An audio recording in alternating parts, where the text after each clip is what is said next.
I get what he's He has to have that leadership. He's the captain of our team.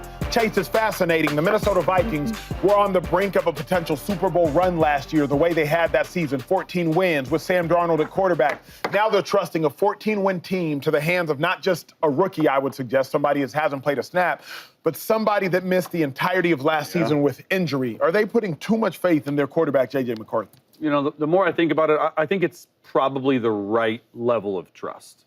Because if you look at it, he was drafted 10th overall in the first round last year. And we've said this stat before, I've said this stat before. Since 2020, if you average out the weeks that starters have played, first-round rookies, it's week 3. So technically, stats-wise, he would have been starting last year at some point. Yeah. Now, Sam Darnold went on to have a magical season. They won 14 games.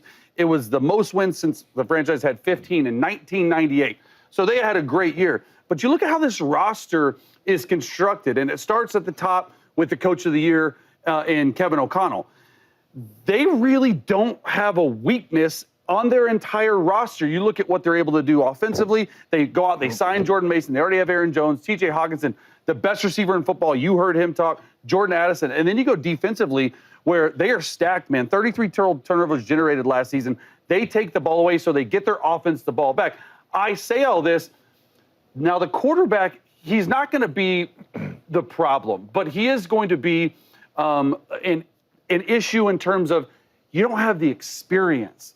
And there's going to be growing pains as rookies. Not every quarterback is going to have a season like Jaden Daniels did last year. True. In this Minnesota Vikings team, they are a Ferrari. They have one of the best rosters in all of football, and they are dialed in, coming off one of the best seasons they've had.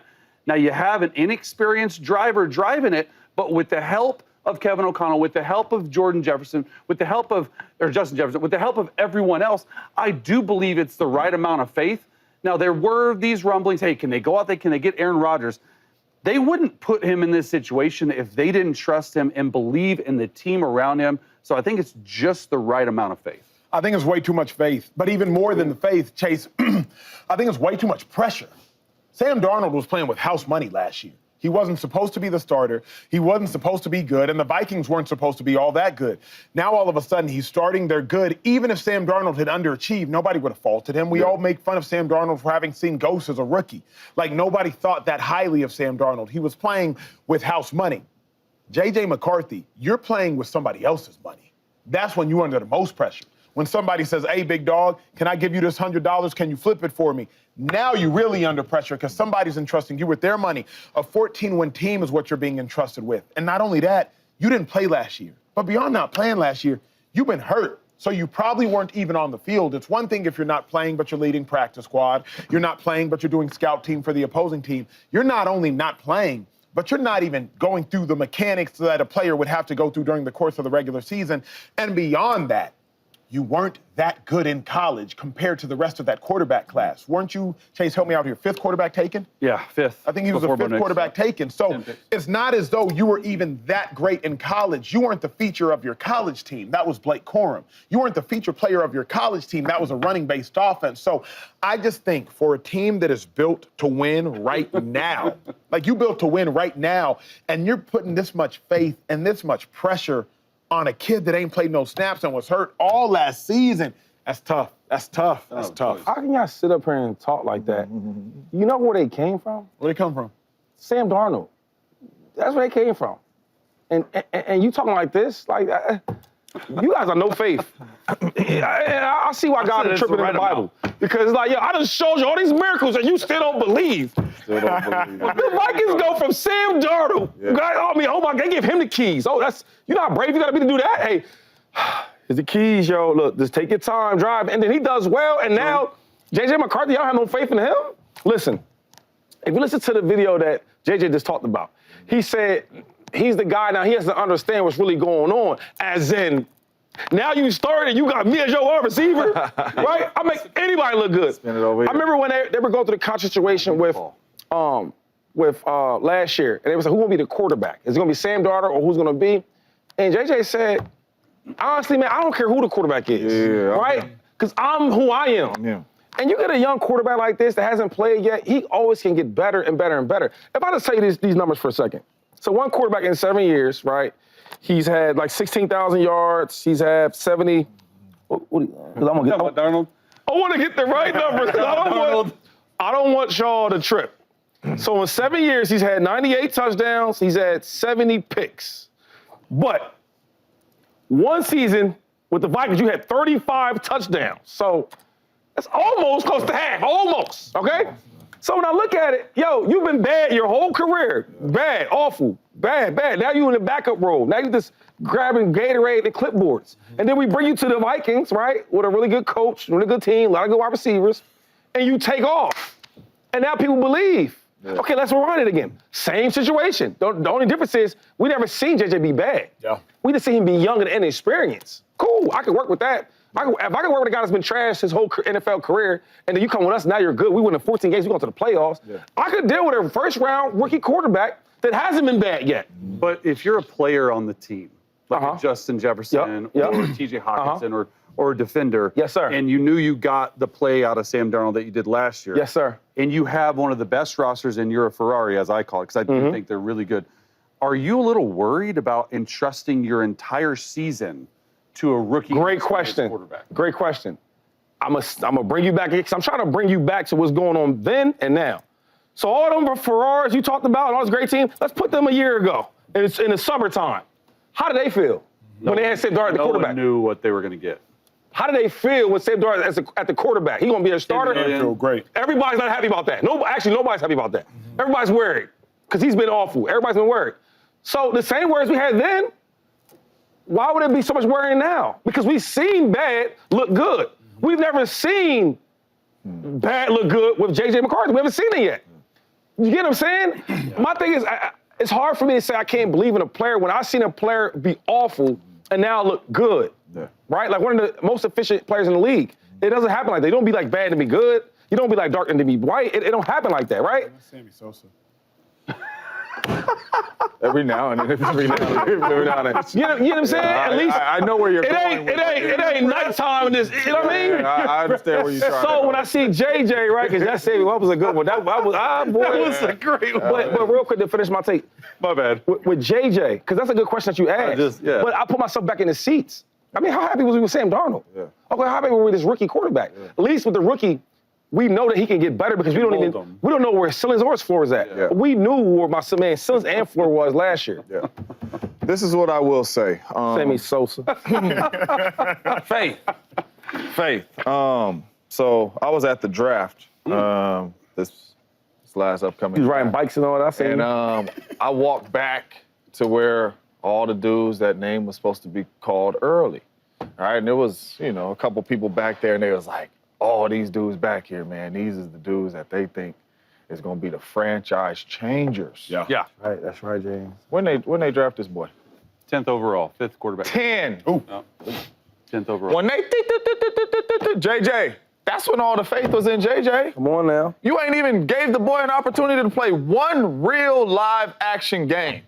So to be honest with you, they ain't gave him enough faith in him yet. But all the faith came when you drafted this dude at 10. The same way the faith came when you called Caleb Williams and you called Jaden Daniels.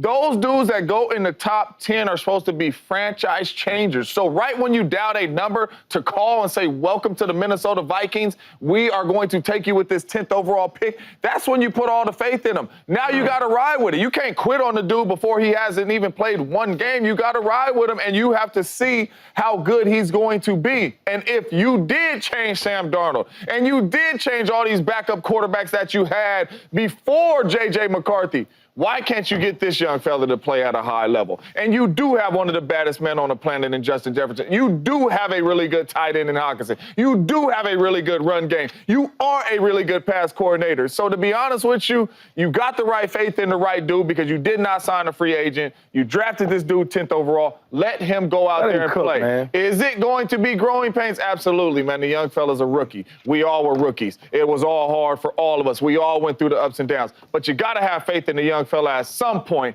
if you want your organization to compete for some championships. And look, this is how sports media works, and this is how what happens when we cover the game is that, hey, I think the pressure's on Kevin O'Connell because they had the opportunity to go out and sign Aaron Rodgers. They had the opportunity to sign Sam Darnold. At least you knew what you were getting with Sam Darnold.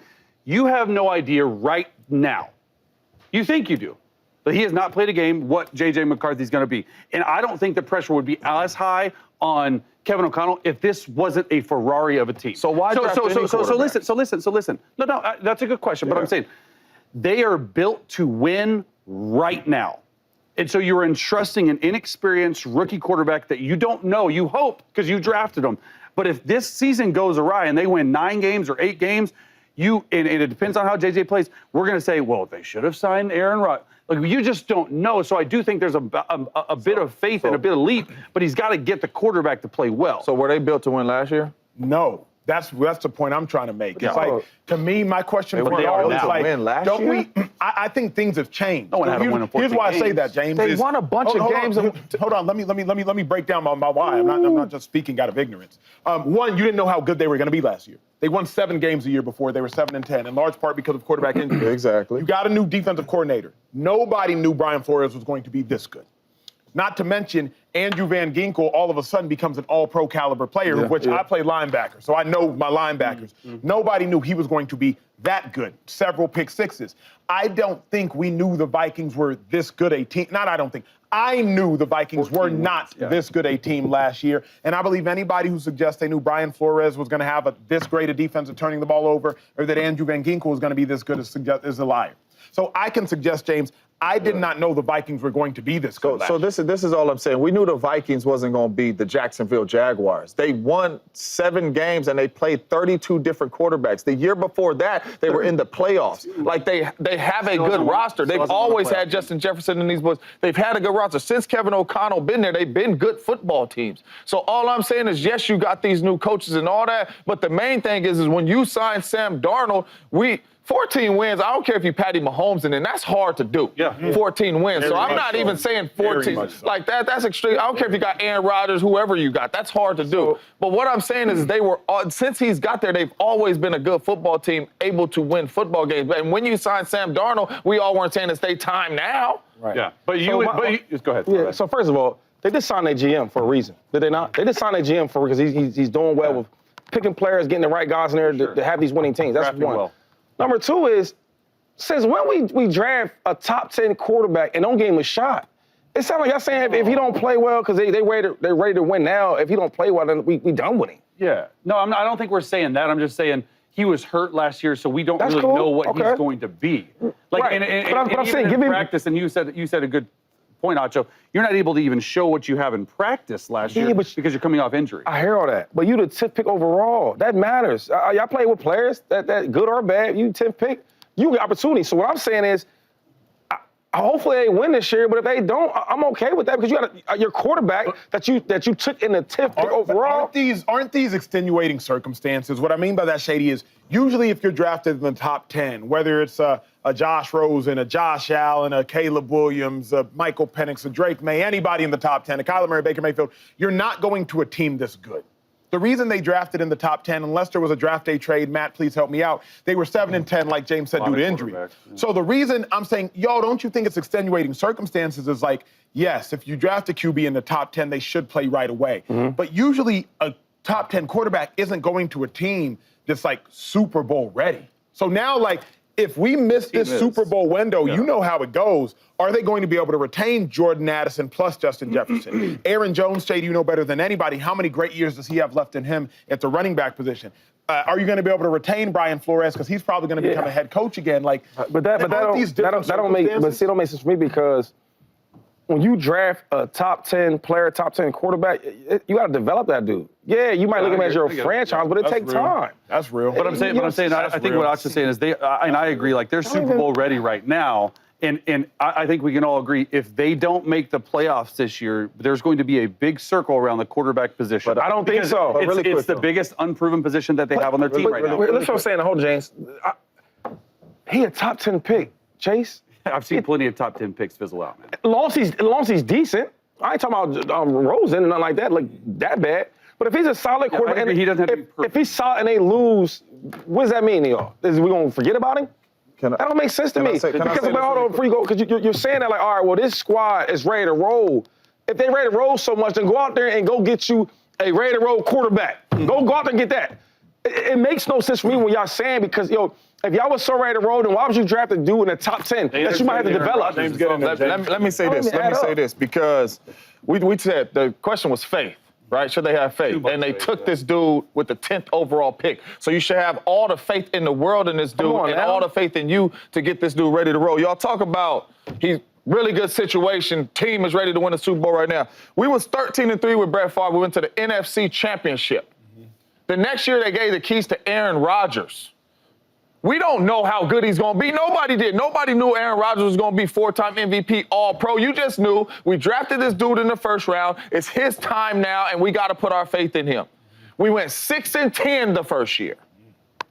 That's what we went the first year. So it's looking like, shouldn't have put our faith in him. He ain't go 10th. You understand what I'm saying? So, and then after that, the rest is history. Super Bowl, 4-time MVPs, all that. What I'm saying is that this dude is a first-round pick.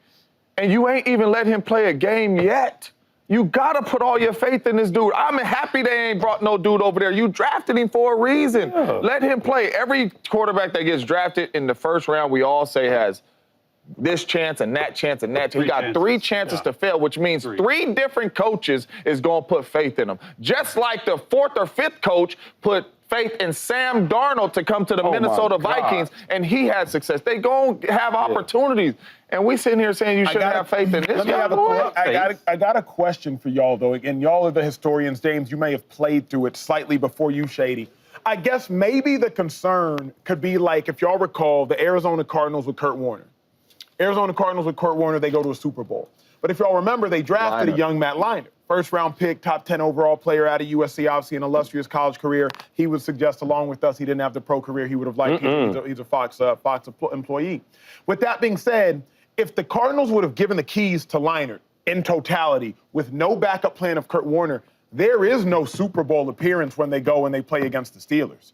There is no Super Bowl appearance if you give the keys exclusively to Leinart with no relief, because the Cardinals, unbeknownst to them, unbeknownst to the Cardinals at the time, they had a Super Bowl team. They just had a young quarterback that was really good in college that didn't necessarily live up to the expectations in the pros.